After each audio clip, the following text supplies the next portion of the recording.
Hi, Mystery Recapped here. Today, I'm going to explain an American superhero action film called ANTMAN. Spoilers ahead, watch out, and take care.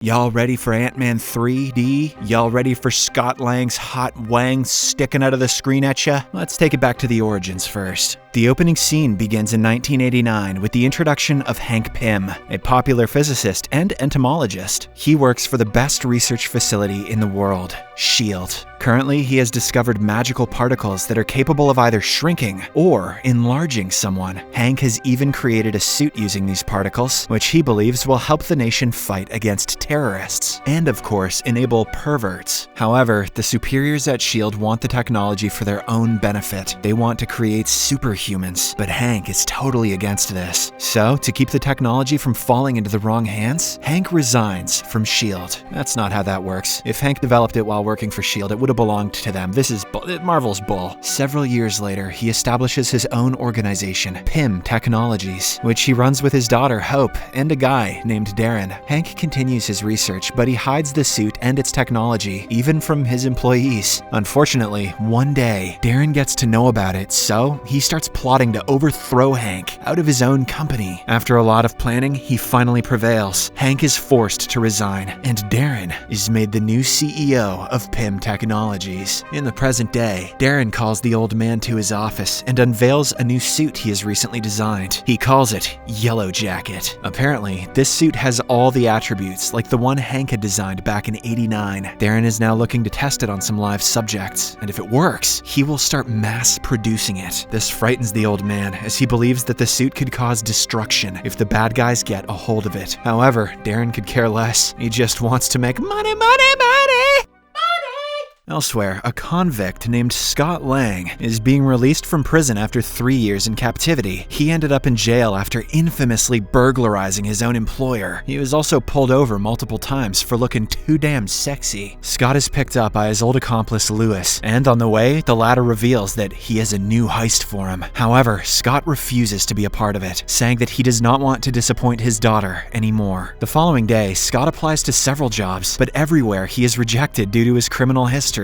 This sends him spiraling into a state of depression. The only ray of light in Scott's life is his daughter Cassie, so he goes to visit her. Unfortunately, his ex-wife Maggie and her new cop husband Paxton immediately ask him to leave. Maggie warns Scott that if he wants to see their daughter, he will have to get a decent job and make the child support payments. Dejected, Scott storms out of the house and later calculates how much money is required for child support. When he learns that it is a lot, he reluctantly decides to join hands with Lewis and take part in the heist. In the next scene, Lewis briefs Scott about his mission, in which he will have to rob an old scientist's house. Apparently, there are a lot of valuables and high-end gadgets there, which would sell for millions in the black market. That scientist is none other than Hank Pym. Scott, who is a professional at such robberies, immediately accepts. That night, he climbs the fence, removes the window sensors, and then proceeds to the basement by opening a window. After unlocking the basement door, he finds a second door, which is fingerprint coated. Fortunately, Scott is prepared for such situations. He cleverly lifts the fingerprints using some of his tricks and finally manages to open the door. Because of the intense security, Scott assumes that something very valuable is kept inside. But, to his dismay, all he finds is a strange red suit. He is unaware that he has broken into Hank Pym's house, who has been watching him all along. Back at Pym Technology, Darren is attempting to shrink a sheep to the microscopic size. Unfortunately, in the process, he ends up killing the poor animal.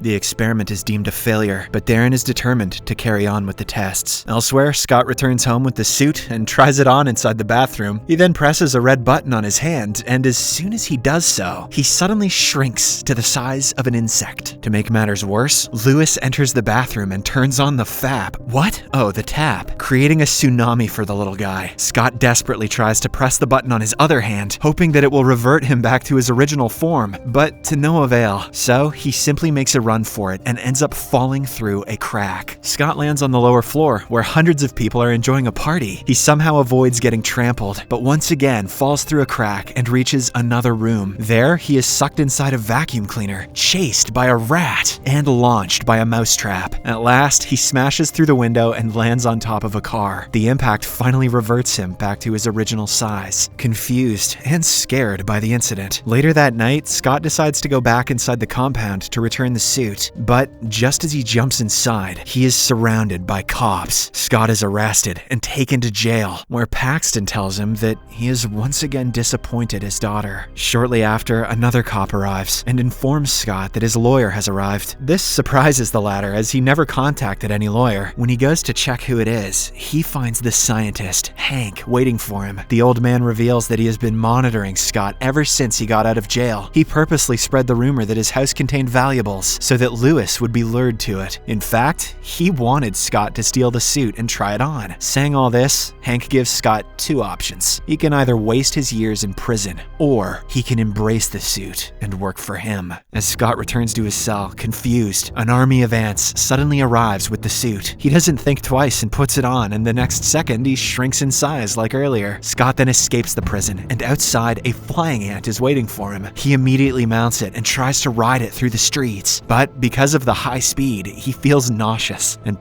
passes out. Get it together, Scott. You never seen a flying ant before, you pussy. The next morning, Scott wakes up at Hank's house with Hope and a bunch of ants looking over him. Later, the old man summons him to the dining room and reveals that he was chosen because of his unique skill of sneaking into places undetected. Hank then tells Scott everything about the history of the suit and even explains how he plans to stop Darren with it. But for that, he wants Scott to go to PIM Technology and steal the Yellow Jacket. While he's there, Scott will have to erase all the records of the research so that Darren can never replicate the tech again. Elsewhere, at PIM Technologies, Darren finally manages to shrink a sheep to the size of an insect. Hope witnesses this and becomes worried, so she immediately informs her dad about it. Meanwhile, Scott believes that the mission is too dangerous, so he advises the old man to seek help from the Avengers. However, the latter refuses, saying that he doesn't want the technology to fall into the hands of Tony Stark. He mentions that he is doing this for the sake of mankind, and this finally convinces Scott. So, he starts training himself for the mission by practicing martial arts and learning the ability to control ants. He also works on his timing by shrinking and growing back multiple times. In one instance, he tries to become even smaller by altering his suit, but Hank stops him. The old man claims that if he shrinks any more, he will reach subatomic size and enter the quantum realm, where reality and the notions of time and space are irrelevant. You gotta wait for phase 4 for that, Scott. We gotta wait till the writers run out of good ideas. Once he reaches this realm, there is no coming out of it. Hank knows all of this because in the year 1987, his wife Janet also made the same mistake. During a mission, she shrunk her size more than she should have, and to this day, she has been trapped inside the quantum realm. For the first mission, Scott is asked to retrieve a piece of equipment that he will require in the mission. The only problem is that this equipment is guarded inside the Avengers headquarters. Despite this, Scott heads to the location, where he encounters the Falcon, Sam Wilson. At first, he politely asks for the equipment, but when the Falcon refuses, they get into a fight. It goes on for several minutes, but in the end, Scott shrinks in size, enters the Falcon's suit, and destroys it from the inside. After this, he retrieves the equipment and makes a run for it. Later, as Hank and Scott are discussing their next move, Darren arrives there. He informs the old man that he has successfully tested his suit and is going to sell it to a buyer. The transaction is going to be held in a high-security building, where even the vents will be sealed with microscopic mesh. Before leaving, the cocky Darren invites Hank to witness the sale. I sealed it off so you can't come in, but here's an open invite. Hearing all this, Scott realizes that the mission is going to be tougher than expected, so he calls Lewis for help.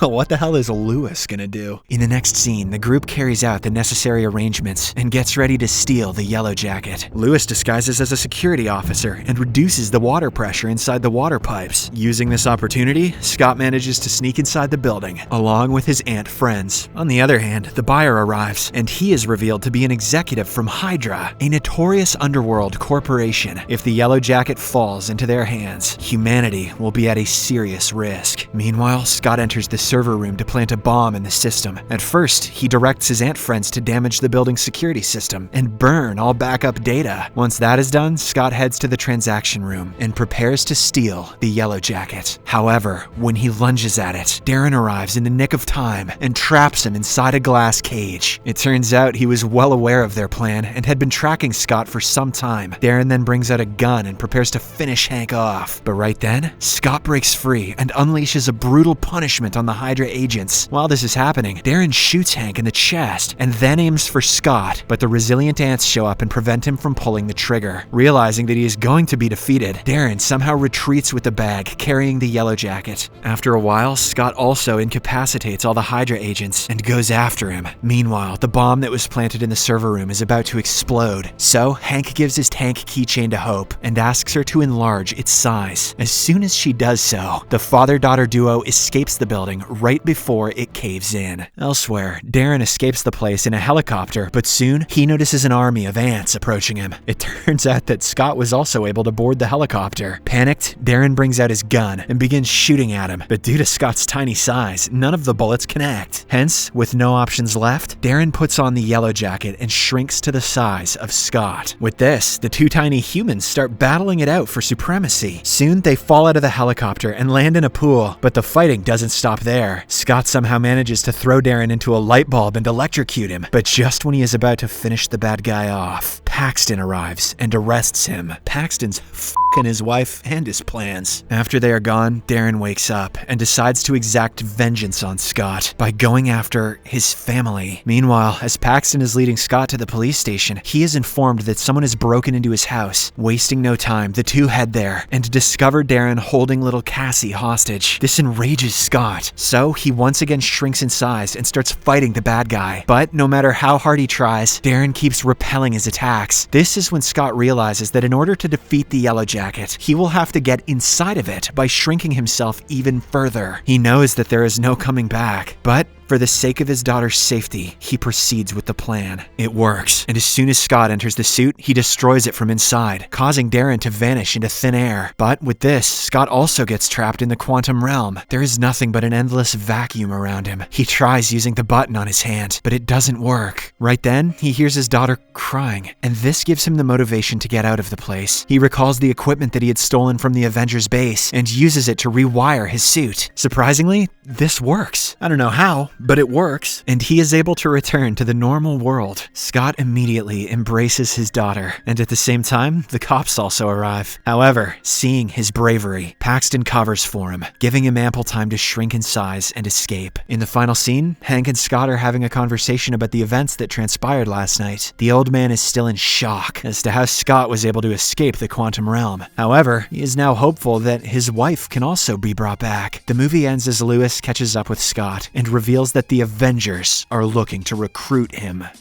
Subscribe for more videos like this, turn on notifications, and leave a like to help the channel out. Thank you for watching.